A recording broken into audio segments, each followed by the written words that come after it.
ராசி அதிபதி நவம்பர் 15ஆம் தேதியிலேருந்து அந்த வீக்னஸ்லேருந்து கொஞ்சம் குறைஞ்சி வெளியே வந்துடுறதுனால, துலாம் ராசியை விட்டு வெளியே வர்றதுனால உங்களுக்கு அது ஒரு ஃபேவரட்டிசம் தான்.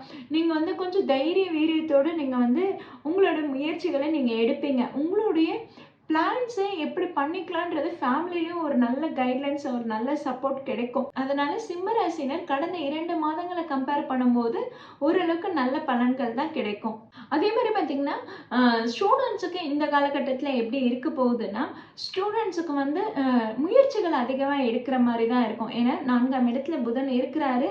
அவர் அதுக்கப்புறம் வக்கரம் அடைஞ்சு 3ஆம் இடத்துக்கு நுழையிறாரு. அப்படின்னும் போது புதன் வந்து உங்களுக்கு வந்து சாதகமா இல்லை.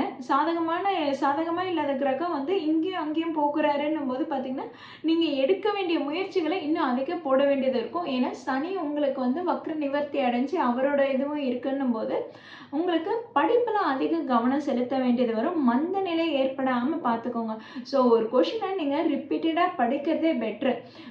நிறைய படிக்கணுன்றதுனால சும்மா ஜஸ்ட் ரீடுன்னு நீங்கள் பண்ணிட்டு போனீங்கன்னா கண்டிப்பாக அது எதுவுமே ஞாபகம் இருக்காதுன்னும் போது நீங்கள் அதிகமாக இன்னும் டைம் ஸ்பெண்ட் பண்ணி இன்னும் அதிக இன்வால்மெண்ட்டோடு நீங்கள் ஸ்டடீஸில் கான்சென்ட்ரேட் பண்ணும்போது தான் உங்களுக்கு ரிசல்ட் வரும்.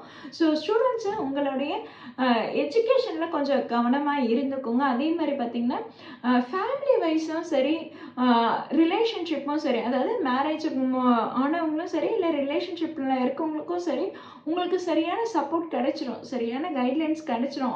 அவங்கக்கிட்ட இருந்த முட்டல் மோதல் எல்லாமே சரி பண்ணி வந்துடலாம். ஸோ ஃபேமிலியும் நல்லா இருக்குது, ரிலேஷன்ஷிப்பும் நல்லா இருக்குது. பட்